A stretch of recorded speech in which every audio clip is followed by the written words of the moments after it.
जय गुरु जी संगत जी, मेरे साथ बोलिए जय गुरु जी। शुक्राना गुरु जी संगत जी। हंसते मुस्कुराते हुए बोलिए जय गुरु जी संगत जी। हमें हंसते मुस्कुराते ही जय गुरु जी बोलना चाहिए, क्योंकि हमारे गुरुपा हमें ब्लेस करने में कभी भी पीछे नहीं रहते। तो हमें भी शुक्राना और गुरु जी के जय गुरु जी बोलने में कभी भी पीछे नहीं रहना चाहिए। हमेशा हंसते मुस्कुराते हुए गुरु जी को जय गुरु जी बोलना चाहिए, या जय गुरु जी शुक्राना गुरु जी बोलना चाहिए।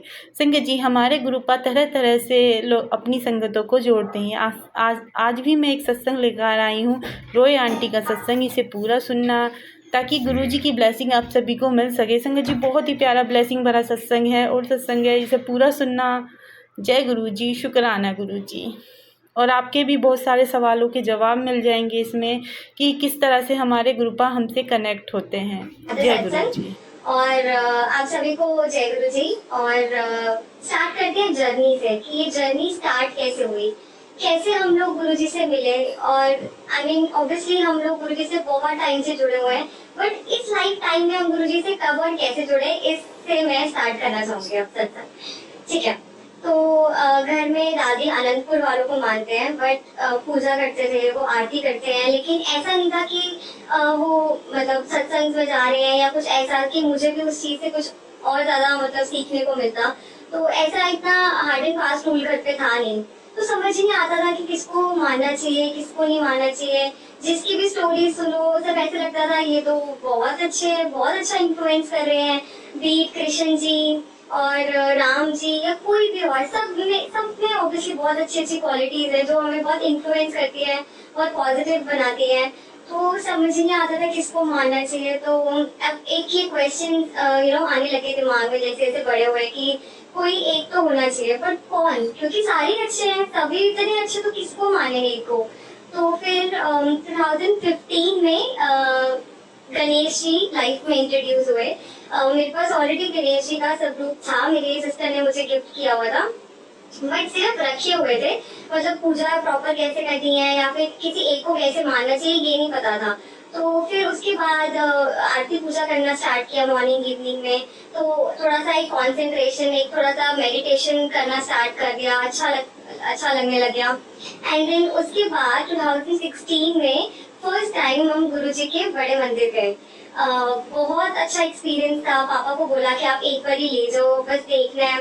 आज से 4 साल पहले, बिकॉज आप 2020 या मैं 2016 की बात कर रही हूँ, तो आज से 4 साल पहले गुरु जी का मंदिर ऐसे फेमस था कि सब ऐसे बोलते होते थे, अच्छा आपको अगर देखना है ना कि बहुत अच्छे अच्छे कपड़े कैसे पहनते हैं, अच्छे से तैयार होके कैसे जाते हैं, सिस्टमैटिक चीजें कैसे होती है, मोस्ट इम्पोर्टेंटली कि सब चीज सिस्टम से कैसे हैंडल की जाती है, तो आपको एक बार बड़े मंदिर जरूर विजिट करना चाहिए। बस ये था, कुछ और नहीं पता था। लंगर प्रसाद की इतनी वैल्यू नहीं पता थी, चाय प्रसाद की वैल्यू नहीं पता थी। बस ये पता था कि ठीक है कुछ एक अलग है, मतलब जो हमने यूजुअली मंदिर में गुरुद्वारा में देखा है उससे कुछ तो डिफरेंट है। तो और सब कार्ड के पीछे गुरुजी के स्टिकर्स लगे हुए देखे, तो बहुत क्यूरियोसिटी होती थी कि कौन है गुरुजी, क्या लिखा होता है ये, एक बार तो देखना चाहिए, मतलब एक बार तो जाके आना चाहिए कि क्या है। तो पापा को बोला कि एक बार ले जाओ, and to my surprise he also agreed कि ठीक है ले चलता हूँ। वो लेके गए, हमारे साथ में हमारे 2 कजिन्स भी गए।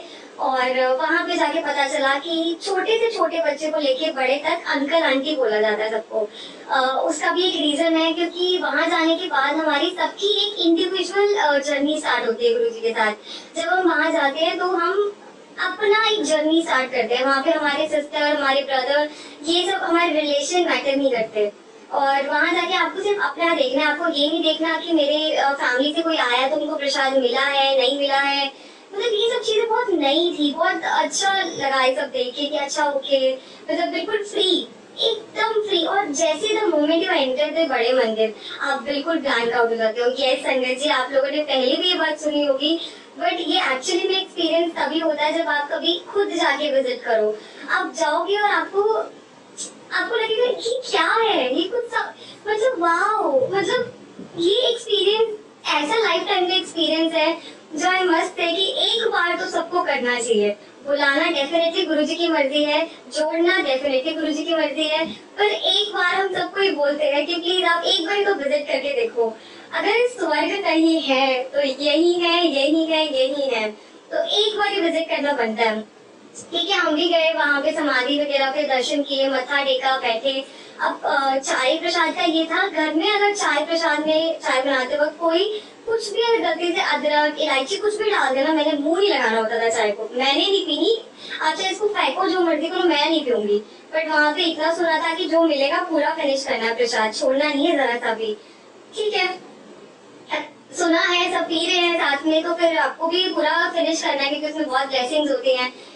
तो ठीक है, अब जैसे ही एक सिप लिया, उसमें इलायची का इतना अच्छा टेस्ट था, इतना अच्छा टेस्ट, और वो पीते ही इतना डिवाइन फीलिंग आई कि इससे पहले ऐसे वाली चाय प्रसाद कभी घर पे हमने पी ही नहीं होती। वो बहुत ही अलग था, बहुत, क्योंकि वो प्रसाद था डेफिनेटली बहुत ही यम्मी था, बट कुछ अलग ही था, वो पी के एक्सपीरियंस ही बहुत अलग लगा। तो ठीक है, वो हुआ, उसके बाद हम मंदिर दर्शन करने गए, मत्था टेका, सब चीजें हुई। तो पर ऐसा नहीं था कि जाते मुझे ऐसा लग गया कि ठीक है बस गुरुजी ही है, मुझे बस इनको ही मानना है, इनके अलावा कुछ नहीं। मैं कुछ जानती भी नहीं थी गुरुजी के बारे में तब तक। बट ठीक है, एक अच्छा हो रहा था, बहुत अच्छा पॉजिटिविटी थी कि बस लग रहा था कि बहुत अच्छा है, बहुत अच्छा है कि यहाँ पे जरूर जरूर आना चाहिए। तो जैसे ही फिर हम लोग मत्था टेके बाहर निकले, संगत जी जो गए हैं उनको पता होगा, जहाँ पे गुरुजी के चोले रखे हैं, जहाँ गुरुजी का बेड है, उसके नीचे बेसमेंट में पहले आज से 4 साल पहले लंगर कराया जाता था। तो मैं बहुत ही लकी फील करती हूँ, गुरुजी का बहुत बहुत शुक्राना करती हूँ कि वहाँ गुरुजी ने फर्स्ट लंगर वहाँ पे करवाया था। तो बहुत अच्छा लगा लंगर करके, वो एक वाइब इतनी अच्छी थी। ठीक है, वो करते कराते हम घर वापस आ गए, कुछ ऐसा नहीं था और कुछ मांगने भी नहीं गए थे। और जो पहला वचन गुरुजी ने वहां पे सुनाया था वो था, इबादत कर ना गल बंदी है, किसी दी आज बंदी है, किसी दी कल बंदी है। तो वो ऐसा स्ट्राइक कर गया ना माइंड में कि वाओ, मतलब कोई वहां पे प्रवचन नहीं हो रहे, कुछ नहीं हो रहा, बस आपको सुनना है, ध्यान लगाना है और नेक्स्ट लेवल। बहुत अच्छा, ठीक है, ये सब एक्सपीरियंस हो गया, हम घर वापस आ गए। उसके बाद फिर क्यूरियोसिटी होनी स्टार्ट हुई कि नहीं, अब तो जानना है कि कौन है गुरुजी, क्या है, मतलब क्या होता है एग्जैक्टली। तो फिर यूट्यूब पे सत्संग सुनने स्टार्ट किए। बहुत सारे सत्संग अवेलेबल हैं एज वी ऑल नो, तो बहुत सारे सत्संग वहाँ पे सुने, पता चला कि वाह गुरुजी ऐसे भी करते थे, ऐसा भी होता है, वाह ओके। मतलब बहुत किस्मत वाले हैं कि हम वहाँ पे एटलीस्ट उनको विजिट भी कर पाए, क्योंकि सत्संग में सुना है कि बिना उनकी आज्ञा के हम लोग नहीं जा सकते। तो बहुत लकी फील करते हैं कि हम जा पा रहे हैं। उसके बाद फिर 1-2 बार और पापा वगैरह के साथ हम लोग गए, बहुत अच्छा लगा। बट उसके बाद फिर गुरुजी ने क्या स्टार्ट किया मेरे लाइफ में, क्या उन्होंने चेंज किया बेसिकली, वो ये चेंज किया। मैंने कॉलेज भी SOL से किया है, ओपन लर्निंग से किया है। तो साथ साथ जॉब कर रही थी, जॉब भी विद इन माई एरिया ही थी, दैट इज शादरा ओनली। तो शादरा में ही रहती थी, शादरा में ही पढ़ती थी, वहीं पे घर था, तो बाहर जाना आता ही नहीं था। मतलब मैं इनफैक्ट ऐसी इतनी डम्बो थी, अभी भी हूँ बिल्कुल जीरो, लेकिन इतनी डम्बो थी कि मैं कश्मीरी गेट मेट्रो स्टेशन पे जाके रास्ता भूल जाती थी, खो जाती थी मैं।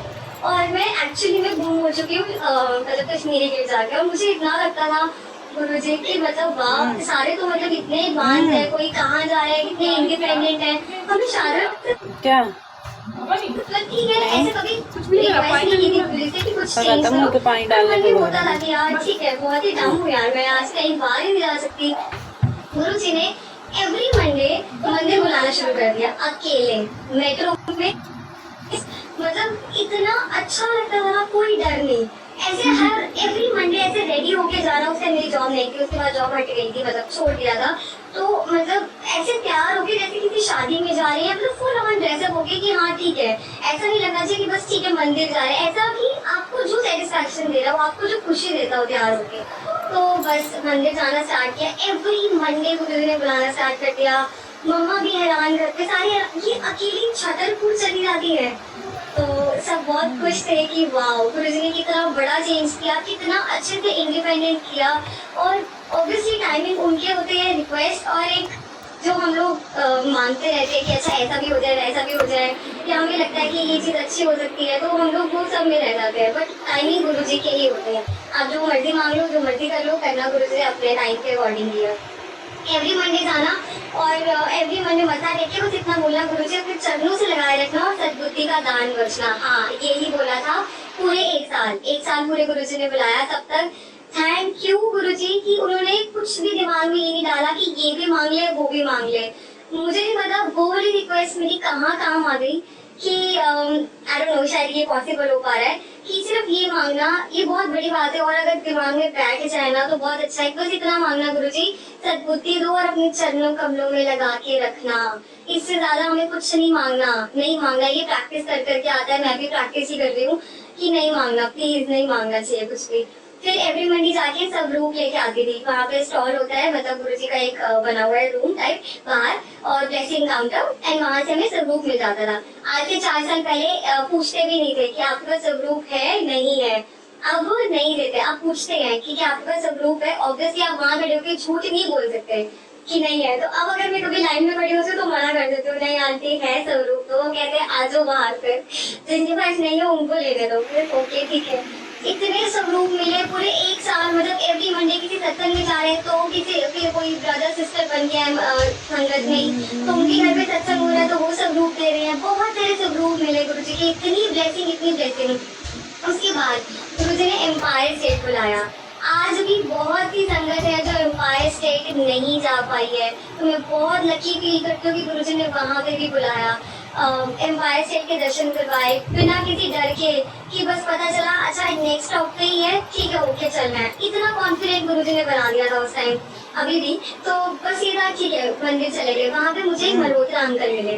मल्होत्रा अंकल मिले, मैंने उनको बताया मुझे ना बड़ा सा ग्रुप चाहिए, और सबके पास होता है मेरे पास नहीं है, मेरे को बड़ा सा ग्रुप चाहिए, छोटे सा ग्रुप मुझे बहुत मिलते हैं। तो उन्होंने बोला ठीक है मैं नेक्स्ट बार में लाके दूंगा।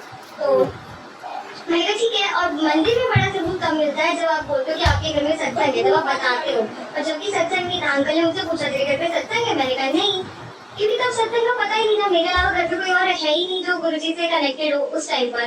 तो सत्संग भी होता है, कैसे होता है ये तो पता ही नहीं था। बट ठीक है चल रहा था कि बहुत एक अटैचमेंट महसूस होने लग गई थी कि बस जो है गुरुजी ही है, एक उस पॉइंट पे बहुत अच्छे से आ गए थे।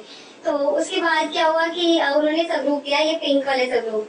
अब पिंक वाले जब उन्होंने गुरुजी ने मतलब ये वाला सबरूप दिलवाया, तब ये सबरूप बिल्कुल कॉमन नहीं था, बिल्कुल भी कॉमन नहीं था, कोई जानता भी मतलब बहुत ही रेयर किसी ने देखा होगा, ये सबरूप किसी ने नहीं देखा था उस टाइम तक। ठीक है कोई बात नहीं।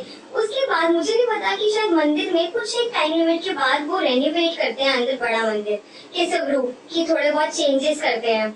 उसी टाइम जिस टाइम ये मिला उसके थोड़े दिन बाद ही चेंजेस करके ये वाला सबरूप भी बड़े मंदिर में उन्होंने स्थापित कर दिया। और वो देख के इतना अच्छा लगा कि गुरुजी आप पहले ही इसलिए आए थे कि आप वहां से कनेक्ट फील कर पाओ।